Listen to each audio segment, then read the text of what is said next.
പ്രതിപക്ഷ നേതാവ് V D Satheesan നയിക്കുന്ന പുതുയുഗ യാത്ര അങ്ങ് കുറ്റ്യാടിയിൽ എത്തിയപ്പോൾ ചില പ്രശ്നങ്ങളൊക്കെ നടന്നു. ഒരു ഉന്തും തള്ളും ഉരുണ്ട് താഴെ വീഴുന്ന അവസ്ഥയൊക്കെ ഉണ്ടായി. ശരിക്കും പറഞ്ഞാൽ കോൺഗ്രസ്സുകാർ തമ്മിൽ എന്തൊക്കെ പറഞ്ഞെന്ന് പറഞ്ഞാലും നമ്മൾ പല പ്രാവശ്യമായി നമുക്ക് തന്നെ മടുത്ത് ചർച്ചയിലൊക്കെ വന്ന് ഇവർ തമ്മിൽ പ്രശ്നങ്ങളൊന്നും ഇല്ല എന്ന് പറയുന്നുണ്ടെങ്കിലും ഇവർ തമ്മിലുള്ള അടി കാണണമെങ്കിൽ ഇങ്ങനെയുള്ള ചില സ്ഥലങ്ങളിൽ പോയാൽ മതി. ശരിയല്ലേ? അതായത് ഇതൊരു തുടക്കമെന്ന് പറയാൻ പറ്റത്തില്ല, കണ്ടിന്യൂസ്ലി നടക്കുന്ന ഒരു പ്രോസസ്. ഇതിനൊരു അവസാനം ഉണ്ടെന്ന് എനിക്ക് തോന്നുന്നേയില്ല. ഇത് ശരിക്കും കുറ്റ്യാടിയിൽ ഈ പുതുയുഗ യാത്ര എത്തി. പുതുയുഗ യാത്ര എത്തിയ സമയത്ത് ജാഥ ക്യാപ്റ്റൻ വി ഡി സതീശനാണ്. അപ്പം അങ്ങനെ ഒരു പ്രൊമിനൻസ് എപ്പോഴും വി ഡി സതീശൻ ഉണ്ടാക്കി വെച്ചിട്ടുണ്ട്. നമുക്കറിയാം ഷാഫി പറമ്പിൽ ഒരു പുതിയ തലമുറയുടെ ആളെന്നുള്ള നിലയിൽ ഷാഫി പറമ്പിൽ ഉടനീളം ഈ പറയുന്ന പുതുയുഗ യാത്രയിൽ പങ്കെടുക്കുന്നുണ്ട്. അപ്പം ഇവർ തമ്മിലൊരു അസ്വാരസ്യമുണ്ട് എന്നുള്ള കാര്യം നമുക്ക് എല്ലാവർക്കും അറിയാം.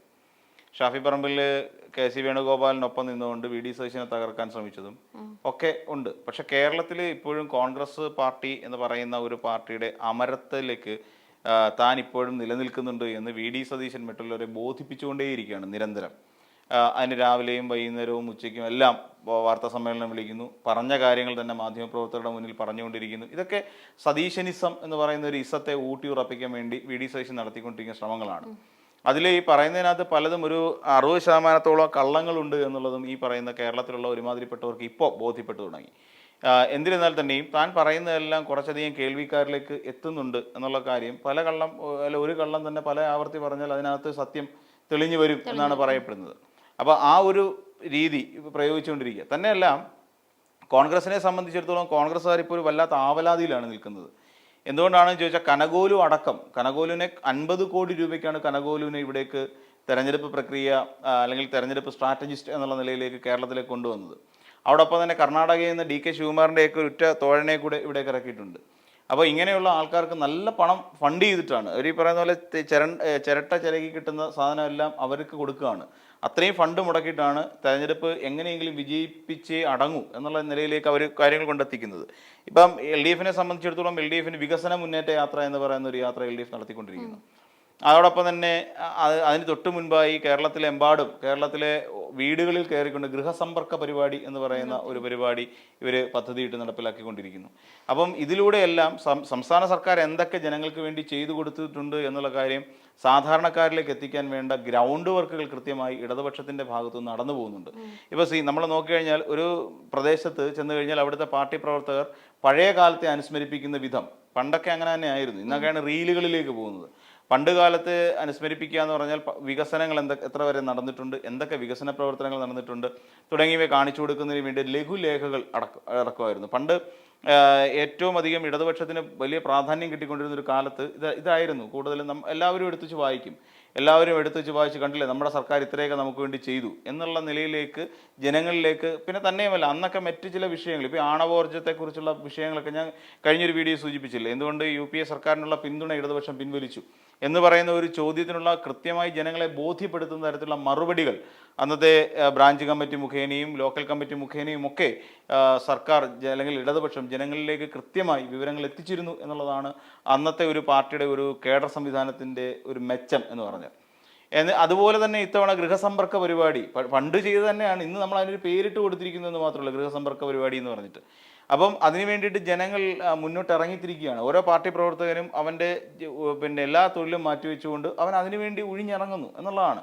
അപ്പോൾ ഇങ്ങനെ ഇത്രയും ശക്തമായ രീതിയിൽ ഗ്രൗണ്ട് വർക്ക് നടത്തിക്കൊണ്ടിരിക്കുന്ന ഇടതുപക്ഷത്തെ പരാജയപ്പെടുത്തുക എന്ന് പറഞ്ഞാൽ ഗ്രൗണ്ട് റിയാലിറ്റി പലതുമുണ്ട്. ഈ പറയുന്ന കേരളത്തിൽ 5 ലക്ഷത്തോളം വരുന്ന ആളുകൾക്ക് വീട് വെച്ചു കൊടുത്തു. അത് ഇടതുപക്ഷ സർക്കാരിൻ്റെ ഒരു പൊൻതൂവൽ തന്നെയാണ്. കഴിഞ്ഞ 10 വർഷത്തിനുള്ളിൽ ലൈഫ് മിഷൻ പദ്ധതിയിലൂടെ കിഫ്ബിയിലൂടെ 1 ലക്ഷത്തിൽ പരം കോടി രൂപയുടെ വികസനം നമ്മുടെ സംസ്ഥാനത്ത് സാധ്യമാക്കി. പണ്ട് കാലത്ത് പഠിച്ച സ്കൂളുകളിലല്ല ഇന്ന് നമ്മൾ തിരുവനന്തപുരത്തെ കോട്ടൺ ഹിൽ ഹയർ സെക്കൻഡറി സ്കൂളിലേക്ക്, ഗേൾസ് ഹയർ സെക്കൻഡറി സ്കൂളിലേക്ക് നമ്മൾ ചെല്ലുമ്പോൾ നമ്മൾ കാണുന്ന പണ്ടുണ്ടായിരുന്ന ഒരു കെട്ടിടമേ അല്ല അവിടെ നമ്മൾ കാണാൻ സാധിക്കുന്നത്. അതുപോലെ നമ്മുടെ മുന്നിലുള്ള എത്രയധികം സർക്കാർ സ്കൂളുകൾക്ക് മാറ്റമുണ്ടായി, ആശുപത്രി കെട്ടിടങ്ങളിൽ മാറ്റമുണ്ടായി. അപ്പോൾ ഇതെല്ലാം ഇടതുപക്ഷത്തിൻ്റെ പ്രവർത്തന ഫലമായി തന്നെ ഉണ്ടായി വന്നതാണ്. അത് ജനങ്ങളിലേക്ക് എത്തിക്കുക എന്നുള്ളതാണ് ചെയ്തുകൊണ്ടിരിക്കുന്നത്. ഇതൊരു വലിയ ടാസ്ക്കാണ്. അപ്പോൾ ഇതിനെ പ്രതിരോധിക്കുക എന്ന് പറഞ്ഞാൽ UDF സംബന്ധിച്ചിടത്തോളം ഒരു വലിയ കടുത്ത കടമ്പ തന്നെയാണ്. അതിനുവേണ്ടി എന്തൊക്കെ പരിപാടികൾ ആസൂത്രണം ചെയ്യാമെന്ന് വെച്ചാൽ ഓടിപ്പിടിച്ചിട്ട് ചെയ്തുകൊണ്ടിരിക്കുക. അതുകൊണ്ടാണ് 2ാം ഘട്ടം ഭൂമി ഏറ്റെടുപ്പ് നടത്തി എന്നൊക്കെ പറഞ്ഞുകൊണ്ട് ഇപ്പം അതിനെ വലിയ വാർത്തയിലേക്കൊക്കെ എത്തിക്കാൻ ശ്രമിക്കുന്നത്. അപ്പോൾ അങ്ങനെ തുടങ്ങി ഒരുപാട് കാര്യങ്ങളിൽ LDF സർക്കാർ അല്ലെങ്കിൽ LDF എന്ന് പറയുന്ന മുന്നണി UDF-നേക്കാൾ ബഹുദൂരം മുന്നിൽ തന്നെയാണ്. അപ്പം അതിലേക്ക് ഓടിയെത്താനുള്ള ഒരു വെപ്രാളം ഉണ്ടല്ലോ, UDF കാണിച്ചുകൊണ്ടിരിക്കുന്ന ആ ഒരു സിറ്റുവേഷനിലേക്ക് ഓടിയെത്തുക എന്നുള്ളതാണ്. കുറ്റപത്രം ഇറക്കുന്നു, ആ കുറ്റപത്രം ഇറക്കിക്കൊണ്ട് ജനങ്ങളെ ഭിന്നിപ്പിക്കാൻ ശ്രമിക്കുന്നു. ഇതൊക്കെ ശരിക്കും പ്രതിപക്ഷം ചെയ്യേണ്ട ജോലികൾ തന്നെയാണ് അതല്ല. അപ്പോൾ അതിലേക്ക് ഓടിയെത്താൻ വേണ്ടി വിഭ്രാന്തിയോടുകൂടി യാത്ര ചെയ്യുന്നവരാണ് UDF പ്രവർത്തകരെല്ലാം തന്നെ. നമ്മൾ നോക്കിക്കഴിഞ്ഞാൽ കാണാൻ കഴിയുന്ന ഒരു കാഴ്ച അതാണ്. അപ്പോൾ അങ്ങനെ ഓടിക്കൊണ്ടേയിരിക്കുന്നവർ ഇപ്പോൾ അവർ സ്ഥലജല വിഭ്രാന്തിയിലാണ്. അപ്പോൾ അങ്ങനെ കുറ്റ്യാടിയിലേക്ക് ഈ ജാഥ എത്തുകയാണ്, അല്ലെങ്കിൽ പുതിയ യാത്ര എത്തുമ്പോൾ സ്വാഭാവികമെന്നോണം അയാൾക്ക്, അതായത് VD സതീശനോടുള്ള ഷാഫി പറമ്പലിനൊരു എതിർപ്പ് എവിടെയെങ്കിലും പ്രകടിപ്പിച്ചേ പറ്റൂ. അപ്പോഴൊക്കെയാണ് പ്രമോദ് കക്കട്ടിൽ എന്ന് പറയുന്ന അവിടുത്തെ സ്വാഗത പ്രാസംഗികൻ വന്നിട്ട് ജാഥ എത്തി. അതിൻ്റെ തൊട്ട് പിന്നാലെ തന്നെ ഹാരം സ്വീകരിക്കുന്നു. നമ്മളൊന്ന് നോക്കിയോളൂ, പതിവ് രീതികൾക്കൊന്നും UDF-ൽ മാറ്റമില്ല. ഇപ്പം CPM-ന്റെ അതാണ് ഈ LDF UDF എന്ന് പറയുന്ന രണ്ട് മുന്നണികൾ തമ്മിലുള്ള പ്രധാനപ്പെട്ട വ്യത്യാസം അതാണ്. ഇപ്പോൾ ഒരു ജാഥ എത്തിക്കഴിയുമ്പോൾ സ്റ്റേജിൽ കയറുന്നവരുടെ എണ്ണത്തിൽ ഒരു നിശ്ചിതത്വം വെച്ചിരിക്കും. ഇത്ര ആൾക്കാരെ സ്റ്റേജിൽ കയറാൻ പാടുള്ളൂ, ഇന്ന ആൾക്കാരെ സ്റ്റേജിൽ ഇരിക്കാൻ പാടുള്ളൂ എന്ന തരത്തിലുള്ള വ്യവസ്ഥാപിതമായ ഒരു രൂപരേഖ എപ്പോഴും LDF-നുണ്ടാവും. അതിൽ CPI-യുടെ ഇത്ര മന്ത്രിമാർ, CPM-ന്റെ ഇത്ര മന്ത്രിമാർ, അതിനൊരു അധ്യക്ഷൻ ഇന്ന ആൾ, സ്വാഗതം ആശംസിക്കുന്ന ഇന്ന ആൾ, അനധികൃതമായി ആരും സ്റ്റേജിൽ പ്രവേശിക്കാൻ പാടില്ല. ഇത് ഇടതുപക്ഷത്തിൻ്റെ ഒരു അല്ലെങ്കിൽ LDF-ന്റെ ഒരു കൃത്യമായൊരു കാഴ്ചപ്പാടാണ്. അതുകൊണ്ടാണ് അതിനൊരു സംഘടനാപരമായ ഒരു ഗുണം എന്ന് പറഞ്ഞാൽ, സംഘടനാപരമായ ഗുണം, ഒരു സംഘടനാ സംവിധാനം എന്നൊക്കെ നമ്മൾ പറയും. അതെപ്പോഴും LDF കീപ്പ് ചെയ്തിട്ട് തന്നെ പോകുന്നത്. അതേസമയം നമ്മൾ UDF-ന്റെ ഒരു വേദിയിലേക്ക് പോയി നോക്കുക, അല്ലെങ്കിൽ പിന്നെ കോൺഗ്രസിൻ്റെ ഒരു വേദിയിലേക്ക് പോയി നോക്കണം. ഇത് രണ്ടും തമ്മിലുള്ള വ്യത്യാസം നമുക്ക് മനസ്സിലാക്കാൻ സാധിക്കും. ഇവിടെ വളരെ കൃത്യമായി നടക്കുന്ന ഒരു ആസൂത്രണത്തോടു കൂടി നടക്കുന്ന ഒരു പദ്ധതിയാണെങ്കിൽ, ഇവിടേക്ക് UDF-ന്റെ ഒരു സമ്മേളനത്തിൽ നമ്മൾ കാണാൻ പോകുന്നത് വേദിയിൽ തിങ്ങി നിറഞ്ഞിരിക്കുന്ന ആൾക്കൂട്ടമാണ്. അതിൽ ഒരു മാറ്റവും ഇല്ല. കാഴ്ചക്കാരെക്കാളും കൂടുതൽ അതാണ് പറയുന്നത്, സദസ്സിലുള്ളവരെക്കാളും അധികം ആൾക്കാർ വേദിയിലിരിക്കുകയാണ്, തിങ്ങി നിറഞ്ഞ്. ഏത് സമയത്തും ആ വേദി ഇടിഞ്ഞു വീഴാൻ പോകുന്നു എന്നൊരു തോന്നൽ അവിടെ ഇരിക്കുന്ന ആൾക്കാർക്കുണ്ടാവും. അതുകൊണ്ട് പിന്നെ UDF-ന്റെ ഇത് നടക്കുന്നിടത്ത് ഫയർഫോഴ്സിന്റെ വാഹനം 4 കൂടുതൽ ഇടുമെന്ന് പറഞ്ഞു, 4-5 യൂണിറ്റ് ഒക്കെ എടുത്തിട്ട് കളയും. കാര്യം 1-2-3 സ്ഥലങ്ങളിലുള്ള ഈ ഫയർ സ്റ്റേഷനിൽ നിന്നുള്ള വണ്ടികളൊക്കെ അവിടെ കൊണ്ടുവന്നിടും. കാര്യം എപ്പോഴാ എന്താ ഇത് പൊളിഞ്ഞു വീഴുമെന്ന് അറിയാൻ പറ്റില്ല. കാര്യം നിൽക്കുന്നവരെല്ലാം അത്യാവശ്യം അറിയപ്പെടുന്ന നേതാക്കന്മാരാ. അപ്പൊ ഇവർക്ക് എന്തെങ്കിലും പറ്റാതിരിക്കാൻ വേണ്ടി ഫയർ എഞ്ചിൻ എപ്പോഴും സേഫായിട്ട് തന്നെ ഒരു സേഫ് ഡിസ്റ്റൻസിൽ നിർത്തിയിട്ടേക്കും. അത് UDF-ന്റെ സമ്മേളനത്തിൽ മാത്രമേ ഉള്ളൂ, LDF-ന് കാണത്തില്ല കേട്ടോ ഫയർ എഞ്ചിനൊന്നും. അപ്പം പിന്നെ കാരണം ഇവരെ പൊക്കിയെടുക്കണ്ടേ, വലിച്ചു ഈ കഴുക്കോലും സാധനങ്ങളിലൊക്കെ അല്ലേ ഈ സാധനം നിൽക്കുന്നത്, ഇരുമ്പിൻ്റെ തട്ടൊക്കെ അല്ലേ, ഒടിഞ്ഞതിൻ്റെ ഇടയിലൊക്കെ പോയി കഴിഞ്ഞാൽ എന്ത് ചെയ്യാൻ പറ്റും? അപ്പം ഇങ്ങനെ നിൽക്കുന്ന ഒരു സാഹചര്യത്തിൽ പെട്ടെന്ന് VD സതീശൻ കയറി വരുന്നു. VD സതീശൻ ഉടനെ ഹാരം ചേർത്ത് വലിയൊരു ഹാരമൊക്കെ എടുത്ത് കഴുത്തിൽ ഇട്ട് കൊടുക്കുന്ന ഒരു നാണംകെട്ട പരിപാടിയൊക്കെ നടത്തി. എന്നിട്ട് ഈ ഹാരം ഒരുത്തം പൊക്കിയെടുത്ത് സദസ്സിലേക്ക് എറിയുന്നു. ഈ ഷാരൂഖ് ഖാനും അതുപോലുള്ള താരങ്ങളൊക്കെ എടുത്ത് അവരിട്ട ജേഴ്സി ഊരി എറിയത്തില്ല എന്ന് പറയുന്ന പോലെ മാല ഊരിയും എറിയുക. പിന്നെ എന്തിനാണ് മാല ഇട്ട് കൊടുത്തത്? അപ്പോൾ അങ്ങനെ മാലയൊക്കെ ഇട്ട് ഇതെല്ലാം കഴിഞ്ഞ് അതിനകത്തേക്ക് ഷാഫി പറമ്പലിന്റെ തല കയറ്റി വെക്കുന്നു. ഷാഫി പറമ്പിൽ തല പിടിച്ച് എൻ്റെ ആ മാലയുടെ ഇടയിലോട്ട് കയറ്റി വെച്ചു. അങ്ങനെയൊക്കെയുള്ള ചടങ്ങെല്ലാം കഴിഞ്ഞിട്ട് ഈ പ്രമോദ് കക്കട്ടിൽ ഈ VD സതീശനെ കണ്ട ആവേശം അങ്ങോട്ട് മൂത്തിട്ട് VD സതീശനെ അങ്ങ് വിളിച്ച് പ്രസംഗിക്കാനായിട്ട് വിളിച്ചപ്പോൾ ഷാഫിക്ക് ഇത് സൂചിച്ചില്ല. കാര്യം ഷാഫി MP ആണ്. അപ്പൊ MP അല്ലേ ആദ്യം വിളിക്കേണ്ടത്. അപ്പൊ ഷാഫിക്ക് സൂചിക്കാതെ വന്നപ്പോൾ ഷാഫി ഉടനെ ഇങ്ങനെ കഴുത്തിന് പിടിച്ച് ഇങ്ങനെ പുറമോട്ടാൻ കൊണ്ടുപോവാം. അപ്പൊ ഇതിന്റെ ഇടയ്ക്ക് 2-3 തവണ നമ്മുടെ മുല്ലപ്പള്ളി, പഴയ പുലിയ KPCയുടെ അധ്യക്ഷനായിട്ടിരുന്ന ആളാണ് മുല്ലപ്പള്ളി രാമേന്ദ്രൻ. അപ്പൊ മുല്ലപ്പള്ളി രാമേന്ദ്രൻ 2 തവണ എണ്ണീറ്റ് വിളക്ക് ചിരിയിരിച്ചു. ഒരു വൃത്തികെട്ട ഒരു ചിരിയുണ്ട് മുല്ലപ്പള്ളിയുടെ. ആ വൃത്തികെട്ടതൊന്നും അല്ല, പുള്ളിയുടെ മനോഹരമായ ചിരി എന്നൊക്കെ നമുക്ക് പറയാം. അപ്പൊ അങ്ങനെയുള്ള ഒരു 2-3 ഇളി ഇളിച്ചിട്ട് പുള്ളി ഇങ്ങനെ നിൽക്കുക സമയത്ത് ഷാഫി ഇങ്ങനെ അതിക്രൂരമായി ചിരിച്ചോണ്ട് ഷാഫി പ്രമോദ് കക്കട്ടിലിനെ ഇങ്ങനെ കയ്യിലും കഴുത്തിലും കൂടെ ചേർത്ത് പിടിച്ചുകൊണ്ട് പുറകിലേക്ക് അങ്ങ് തള്ളുക. കാര്യം ഇനി ഇയാളെ മൈക്കിന്റെ കീഴിലേക്ക് കൊണ്ടുവരുത്, വൃത്തികെട്ടവനാണ് എന്നുള്ള ധാരണയിൽ പിടിച്ച് തള്ളുകയാണ്. തള്ളി പോണ വഴിയിലാണ് മുല്ലപ്പള്ളി വീണ്ടും ഒന്ന് എഴുന്നേറ്റ് എന്തോ സംഭവം അറിയാൻ വേണ്ടിയിട്ട്. എന്തിനാ ഇയാളെ പിടിച്ച് തള്ളുന്നത്? തന്നെയല്ല VD സതീശൻ വന്നു നിന്ന സമയത്ത് ഈ മാലയ്ക്കകത്ത പാവപ്പെട്ട ഈ 10-75-78 വയസ്സുള്ള കളവനെ വിളിച്ച് കയറ്റായിരുന്നു. അതൊന്നും അവർ ചെയ്തില്ല.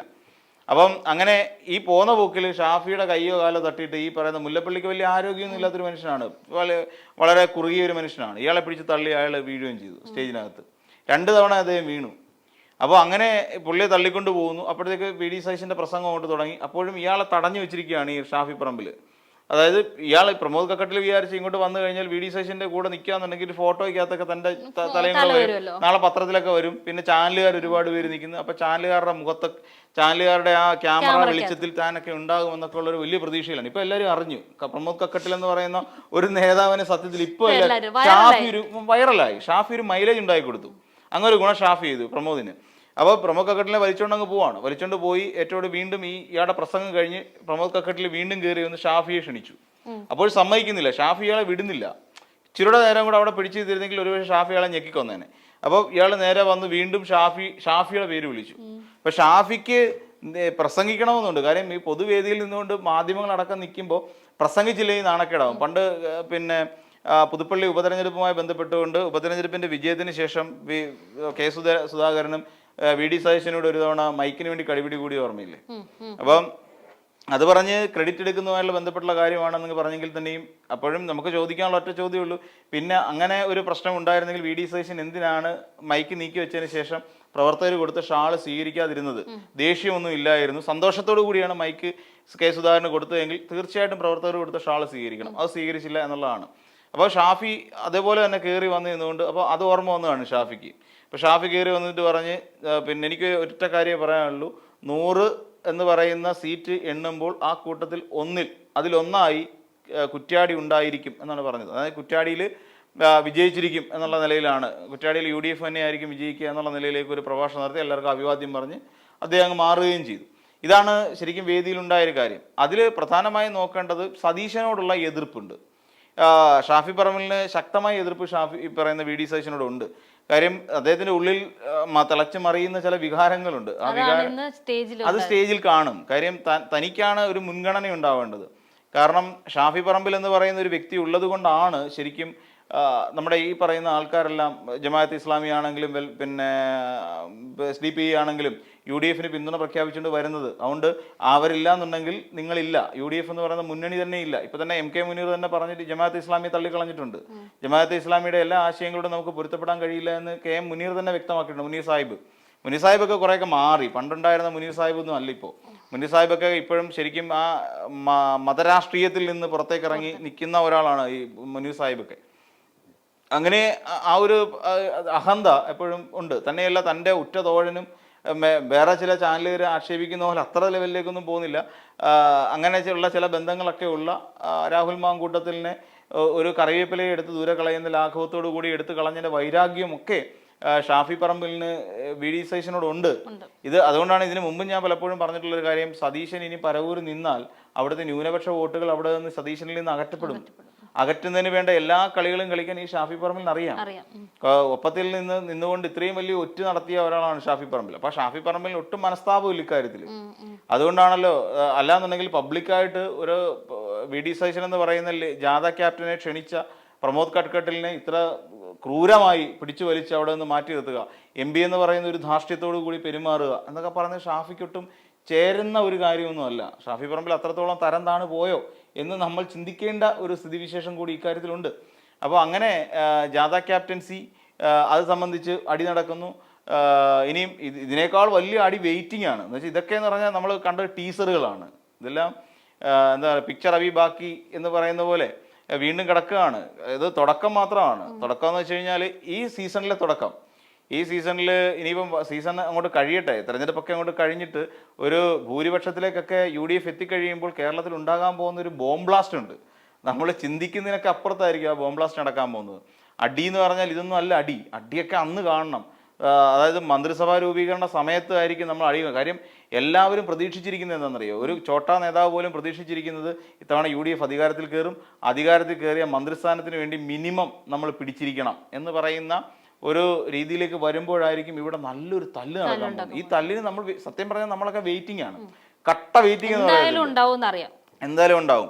ഇനിയും അത് മാത്രമല്ല, ഇവിടെ വന്നു കഴിഞ്ഞാൽ പ്രതിപക്ഷ നേതൃസ്ഥാനത്തേക്ക് ഇനി വി ഡി സതീശൻ വരില്ലെന്നേ. ഇൻ കേസ് പ്രതിപക്ഷത്തേക്ക് വരുവാന്ന് വെച്ചോ, വി ഡി സതീശൻ ഇല്ല അതിനകത്ത്. വി ഡി സതീശനെ അവിടെ നിന്ന് എടുത്ത് പുറത്താക്കിക്കൊണ്ട് അവിടേക്ക് പ്രതിപക്ഷ നേതാവ് എന്നുള്ള നിലയിലേക്ക് വേറെ ആരെങ്കിലും വരും.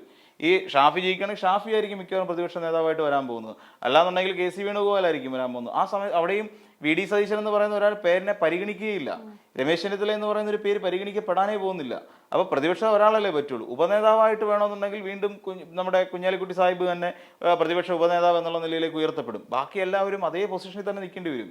പുതിയ ഒരാൾ പ്രതിപക്ഷ നേതൃസ്ഥാനത്തേക്ക് വരും എന്നുള്ളതാണ് ഇത്തവണത്തെ തെരഞ്ഞെടുപ്പ് അവസാനിക്കുമ്പോൾ UDF ഉണ്ടാകാൻ പോകുന്ന ഒരു ആകപ്പാടെയുള്ള ഒരു മെച്ചം. പിന്നെ KPC അധ്യക്ഷന്റെ സ്ഥാനത്ത് നിന്ന് മറ്റേ സണ്ണി വക്കീലിനെ എടുത്ത് കളഞ്ഞിട്ട് വേറെ ആരെങ്കിലും കൊണ്ടുവന്ന് അവിടെ ഇരുത്തും. അതാണ് മിക്കവാറും ആന്റോ ആന്റണിക്ക് ഇപ്പോൾ പേരുദോഷം ഉള്ളതുകൊണ്ട് ആന്റോ ആന്റണി ഒന്നും വരാൻ സാധ്യതയില്ല. അയാളൊക്കെ വെറും വേസ്റ്റ് സാധനങ്ങളാണ്. അത് പ്രത്യേകിച്ച് സണ്ണി വക്കീൽ വന്നിരിക്കുന്നതിനെക്കാട്ടിൽ അപ്പുറം വേസ്റ്റ് ആയിരിക്കും ഈ ആന്റോ ആന്റണിയൊക്കെ പിന്നെ ഈ ഇതിന്റെ അധ്യക്ഷ സ്ഥാനത്തേക്കെന്നൊക്കെ പറഞ്ഞു കഴിഞ്ഞാൽ വന്നു കഴിഞ്ഞാൽ. കാര്യം അതിന്റെ വിലയൊക്കെ പോയി. KPCC എന്ന് പറയുന്നതിൻ്റെയോ KPCC അധ്യക്ഷൻ എന്ന് പറയുന്നതിന് ഒരു വിലയുണ്ടായിരുന്നു നമ്മുടെ കേരളത്തിൽ. അതെനിക്ക് തോന്നുന്നു കെ സുധാകരനൊക്കെ ഇരുന്നപ്പോൾ അങ്ങനെ ഒരു വില കിട്ടിയിട്ടുണ്ടായിരുന്നു KPCCക്ക്. അതിൻ്റെ ഇപ്പുറത്ത് സണ്ണി വക്കീൽ വന്നപ്പോൾ അത് പോയി. ഇനിയിപ്പം ആന്റോ ആന്റണി എന്ന് പറയുന്ന ഒരാളുടെ വന്ന് കയറി കഴിഞ്ഞാൽ പിന്നെ എന്തിന് KPCC അധ്യക്ഷൻ എന്ന് പറയുന്ന ഒരു ചോദ്യം പോലും ഉണ്ടാകാൻ സാധ്യതയുണ്ട്. ഇങ്ങനെയൊക്കെ ഒരു പോസ്റ്റ് ഉണ്ടാക്കിയിട്ടിട്ട് ഇതുപോലത്തെ പിന്നെ ഒരു ബോധം ഇല്ലാത്ത, എന്ത് പറയണമെന്ന് പോലും വ്യക്തമായ തിരിച്ചറിവില്ലാത്ത ആളുകളെയൊക്കെ പിടിച്ചുകൊണ്ട് അവിടെത്തിയിട്ട് എന്ത് പ്രയോജനം? അപ്പോൾ അങ്ങനെ പറയുന്ന ഒരു അവസ്ഥയിലേക്കൊക്കെ മാറും. കേരളത്തിലെ കോൺഗ്രസ് അങ്ങനെ ചില വലിയ രാഷ്ട്രീയ മാറ്റത്തിലേക്ക് പോകാനുള്ള സാധ്യതയാണ് ഈ ചെറിയ സംഭവത്തിലൂടെ നമുക്ക് മനസ്സിലാക്കാൻ കഴിയുന്നത്. ഒരു ചെറിയ സംഭവമാണെങ്കിലും ഇന്ന് കേരളത്തിൽ ഏറ്റവും കൂടുതൽ ചർച്ച ചെയ്യപ്പെടാൻ സാധ്യതയുള്ള, ഏറ്റവും കൂടുതൽ ആളുകൾ ശ്രദ്ധിക്കാൻ സാധ്യതയുള്ള ഒരു കാര്യം തന്നെയാണ് ഇന്ന് കുറ്റ്യാടി മണ്ഡലത്തിൽ ഉണ്ടായത് എന്ന് നിസ്സംശയം നമുക്ക് പറയാൻ പറ്റും.